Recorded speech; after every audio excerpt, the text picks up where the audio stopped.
오늘 우리에게 주시는 하나님의 말씀은 느헤미야 13장 1절부터 14절까지 말씀입니다. 느헤미야 13장 1절부터 14절까지 말씀입니다. 1절부터 14절까지의 말씀을 한 절씩 교독하시겠습니다.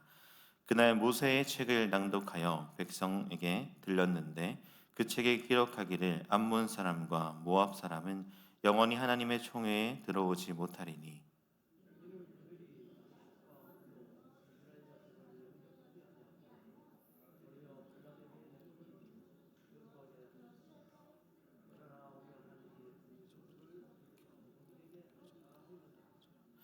백성이 이 율법을 듣고 곧 섞인 무리를 이스라엘 가운데에서 모두 분리하였느니라.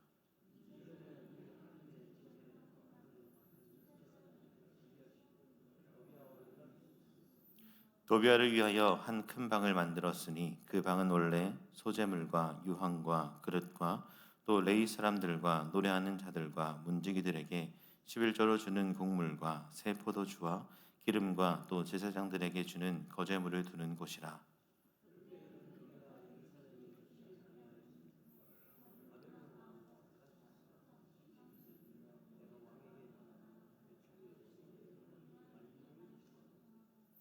예루살렘에 이르러서야 엘리아삽이 도비아를 위하여 하나님의 전뜰에 방을 만든 악한 일을 안지라.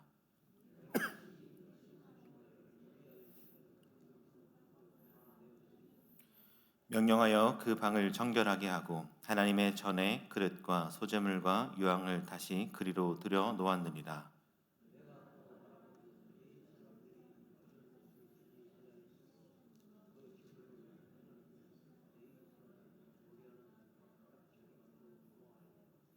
내가 모든 민장들을 꾸짖어 이르기를 하나님의 전이 어찌하여 버림바 되었느냐 하고 곧 레위 사람을 불러 모아 다시 제자리에 세웠더니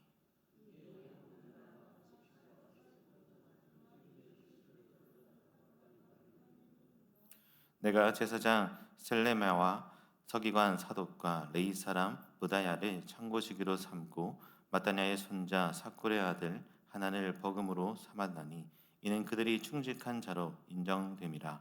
그 직분은 형제들에게 분배하는 일이었느니라. 내 하나님이여 이 일로 말미암아 나를 기억하옵소서. 내 하나님의 전과 그 모든 직무를 위하여 내가 행한 선한 일을 도말하지 마옵소서. 아멘. 사랑하는 성도 여러분, 오늘 이 새벽 가운데 하나님의 은혜가 가득하기를 주님의 이름으로 축복합니다. 우리는 신앙생활을 하다 보면 우리에게 늘 들려지고 고백되어지는 단어가 있습니다. 그것은 무엇이냐면 바로 회복이라는 것이죠. 무너졌던 예배의 자리가 회복되고 식었던 마음이 다시 뜨거워지고 하나님의 뜻에서 멀어졌던 삶이 다시 하나님께로 돌아오는 그 은혜의 시간, 그것이 바로 회복일 것입니다. 하지만 성경은 우리에게 회복은 끝이 아니라 시작임을 알려주죠. 진짜 믿음은 다시 시작한 이후에 어떻게 살아가야 하는가 거기에 달려 있습니다. 오늘 보는 이 느헤미야, 하나님께서 세우신 큰 지도자였습니다. 그는 포로에서 돌아온 백성들과 함께 무너졌던 예루살렘 성벽을 재건하고 무너졌던 공동체의 예배와 율법의 질서를 회복하는 일에 앞장섰었죠. 하나님의 도우심으로 성벽이 52일 만에 완공되었고 말씀 중심의 공동체가 다시 세워졌을 때에 사람들은 큰 감격과 회개의 눈물로 반응했습니다. 하지만 오늘 본문에서는 안타까운 모습을 우리에게 보여주죠. 느헤미야가 바사 왕궁으로 돌아간 그 잠깐의 사이에 그가 세워놓았던 질서가 무너지기 시작한 것입니다. 성전 안에 이방 사람 도비아가 살게 되었고 레위 사람들은 성전을 섬기는 것을 중단하고 자신의 고향으로 떠나버렸습니다. 또한 백성들의 마음 또한 타협과 하나님의 전에 대한 무관심으로 가득 차 있었던 것이죠. 느헤미야는 다시 예루살렘으로 돌아와서 그 모든 상황을 보고 통탄하고 있는 것입니다. 그리고 다시금 하나님의 집을 깨끗하게 하고 백성들에게 거룩을 회복하는 개혁을 시작하죠. 사랑하는 성도 여러분, 오늘 본문에서 우리에게 주는 교훈은 거룩은 지켜야 할 것이다 라는 이 한 가지의 메시지입니다. 그런데 그 거룩을 지키는 것은 단 한 번의 결단으로 끝나는 것이 아니라 지속적인 경계와 하나님 말씀에 대한 순종과 믿음 안에서 끊임없는 우리의 실천이 있어야 함을 우리에게 알려줍니다. 그래서 오늘 말씀을 통해 나는 거룩을 지키며 오늘 살아가고 있는가? 이 질문 앞에 다시 한 번 더 나의 신앙을 점검하고 하나님 앞에 더 가까이 나아가는 저와 여러분들이 되기를 주님의 이름으로 축복합니다. 첫째로 하나님의 거룩한 자리를 회복해야 한다라는 것이죠. 오늘 본문인 1절에서 3절은 율법을 낭독하던 중에 발견된 한 규례를 이제 선포하고 있습니다. 바로 모압 사람과 암몬 사람은 영원히 하나님의 총회에 들어오지 못한다라는 것이죠. 이것은 신명기 23장 3절에 나오는 말씀입니다. 이방 민족 가운데서도 특별히 이 두 민족은 과거 출애굽 당시에 이스라엘을 환대하지 않았고 오히려 해를 끼치려 하였습니다. 이스라엘 백성들은 그 말씀을 따라 곧바로 자신들 속에 있는 이방 사람들을 구분하죠. 그래서 말씀에 대한 즉각적인 순종으로 나타나고 있는 것입니다. 그러나 이어지는 본문에서는 매우 안타까운 현실을 보여주죠. 엘리야삽 이 대사장이 도비아를 위해 하나님의 성전의 큰 방을 내어준 사건이었습니다. 도비아는 단순한 외국인이 아니었습니다. 이스라엘 공동체를 반복적으로 방해해왔던 산발락과 함께한 그 대적자였죠. 느헤미야서 초반에도 그를 이렇게 소개하고 있습니다. 느헤미야 2장 10절의 말씀을 보면 호론 사람 산발락과 종이었던 암몬 사람 도비아가 이스라엘 자손을 흥왕하게 하려는 사람이 왔다 함을 듣고 심히 근심하더라라고 말이죠. 도비아는 느헤미야가 예루살렘에 왔다라는 소식을 듣고 깊은 불쾌함을 표출했던 사람입니다. 즉 하나님께서 예루살렘을 다시 세우려는 그 계획 앞에 먼저 반감을 품었던 자들 중에 하나였다라는 것이죠.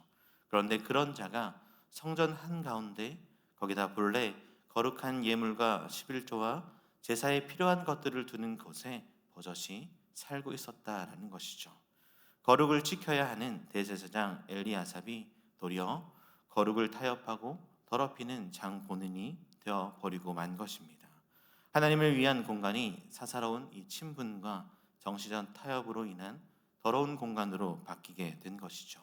이 장면은 하나님의 백성이 이 거룩을 잃어버릴 때에 어떠한 일이 벌어지는지 우리에게 잘 알려줍니다. 말씀을 듣고도 영적으로 구별하고 지켜내지 못하면 세상은 거룩한 자리를 점령하게 될 것입니다.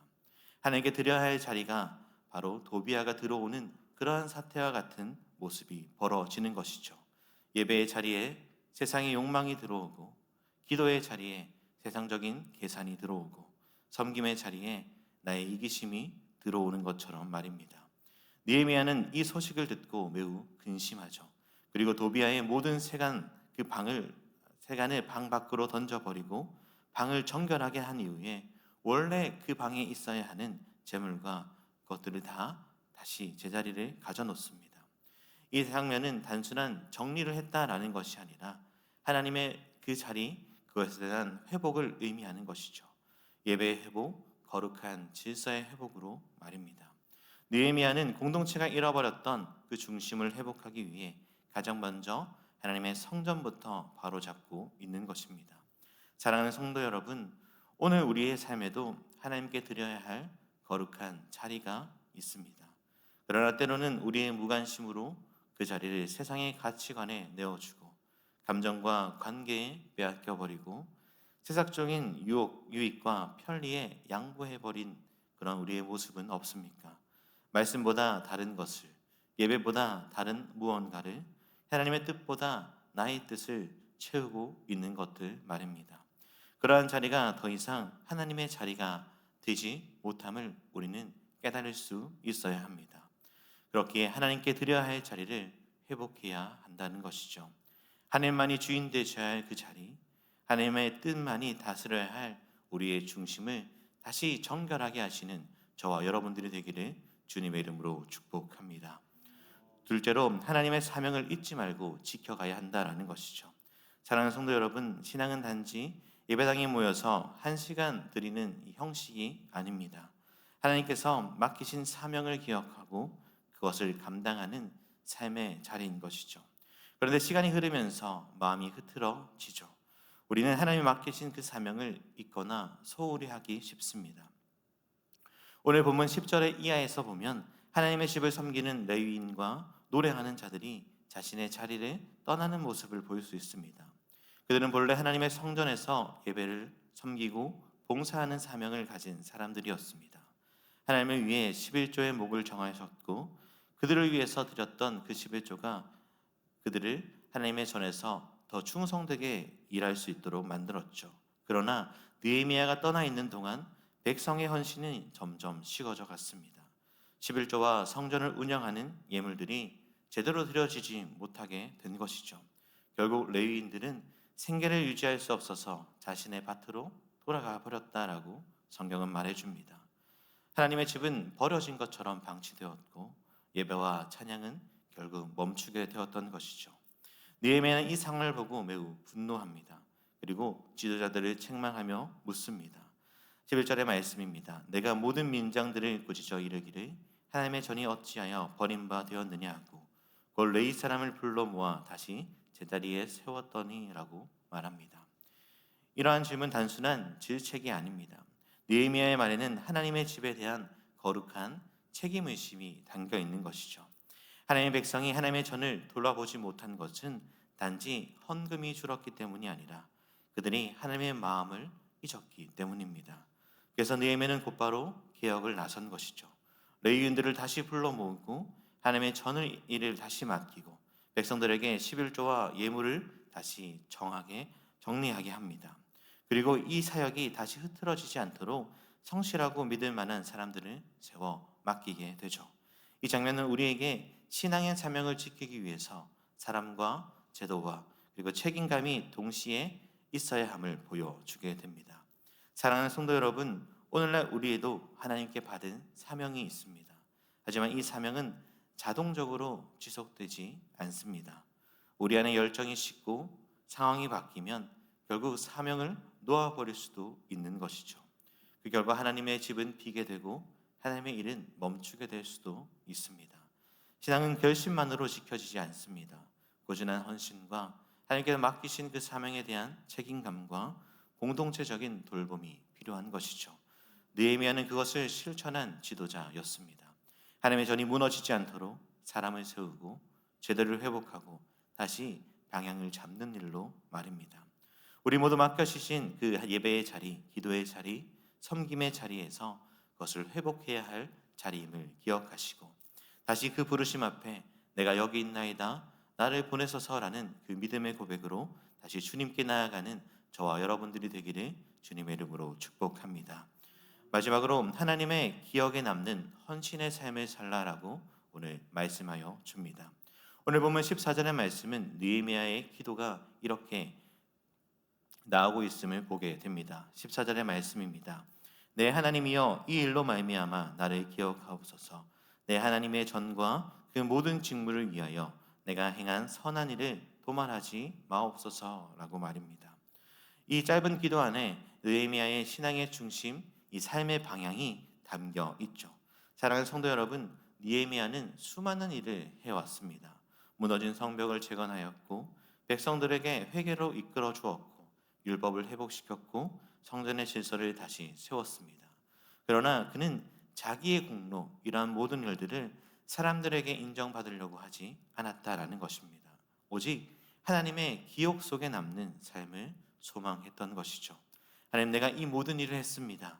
사람은 몰라 주어도 주님은 기억해 주옵소서라는 것이 이의 고백인 것이죠. 이 기도는 매우 겸손하면서도 동시에 담대한 믿음을 담고 있는 고백이죠. 내가 사람들에게 보이기 위해서 신앙생활을 한 것이 아님을 고백하는 것이며 하나님 앞에 이 코람데오의 삶을 고백하는 것이기 때문입니다. 이처럼 느헤미야는 철저히 하나님의 중심의 그 삶을 살았던 자입니다. 그는 단지 일시적으로 개혁하고 끝나는 것이 아니라 하나님 앞에 기억되는 삶을 살기 위해 몸부림쳤던 사람인 것이죠. 이처럼 우리도 이 느헤미야처럼 하나님께 기억되고 싶은 인생을 꿈꿀 수 있기를 소망합니다. 우리는 종종 사람의 인정에 민감합니다. 칭찬을 듣고 싶고 내가 수고한 것을 알아주지 않으면 낙심하고, 때로는 내가 헌신한 일을 인정받고 싶은 것이 우리의 본 모습이죠. 하지만 진짜 신앙은 하나님 앞에 조용히 그리고 정결하게 하나님 앞에 드리는 헌신의 삶으로 나타나는 것입니다. 사람들은 몰라주어도 하나님만 아시면 된다라는 그 신앙의 고백으로 말입니다. 하나님은 그러한 자들을 절대로 잊어버리지 않고 기억하시는 분이시죠. 그래서 히브리서 6장 10절의 말씀에 어떻게 말씀하고 계십니까? 하나님은 불의하지 아니하사 너희 행위와 그의 이름을 위하여 나타낸 사랑으로 이미 성도를 섬긴 것과 이제도 섬기고 있는 것을 잊어버리지 아니하시느니라 라고 말씀하시는 분이십니다. 사랑하는 성도 여러분, 오늘도 하나님께서 기억하실 만한 헌신의 삶이 있기를 주님의 이름으로 축복합니다. 남들은 보이지 않아도 조용히 교회를 위해서 기도하는 그 기도가 하나님 앞에 기억될 것입니다. 누군가는 보지 않아도 누군가 연약한 자를 위로하는 그 위로와 섬김의 모습을 하나님께서는 기억해 주실 것입니다. 그리고 묵묵하게 지켜내는 말씀을 순종하는 그 삶도 하나님은 다 보고 기억하시는 분이심을 알고 언제나 하나님 앞에서 하나님께 기억되는 인생 살아가시기를 주님의 이름으로 축복합니다. 말씀을 맺겠습니다. 사랑하는 성도 여러분, 하나님은 우리를 회복시켜 주실 뿐만 아니라 그 회복을 지켜가기를 원하시는 분이십니다. 느헤미야는 무너진 성전의 거룩을 다시 세우기 위해 단호히 행동하고 있습니다. 세상 속에 타협된 자리를 정리하고 예배의 그 섬김의 자리를 회복하는 모습으로 말입니다. 그것이 하나님 앞에 기억될 헌신의 삶인 것이죠. 이러한 느헤미야와 같이 우리 믿음의 삶 속에서도 하나님께서 기억하는 삶으로 더욱이 날마다 거룩함을 나타내는 삶을 살아내시는 저와 여러분들이 되어 오직 하나님께 영광 돌려드리는 삶 살아내시기를 주님의 이름으로 축복합니다. 기도드리겠습니다.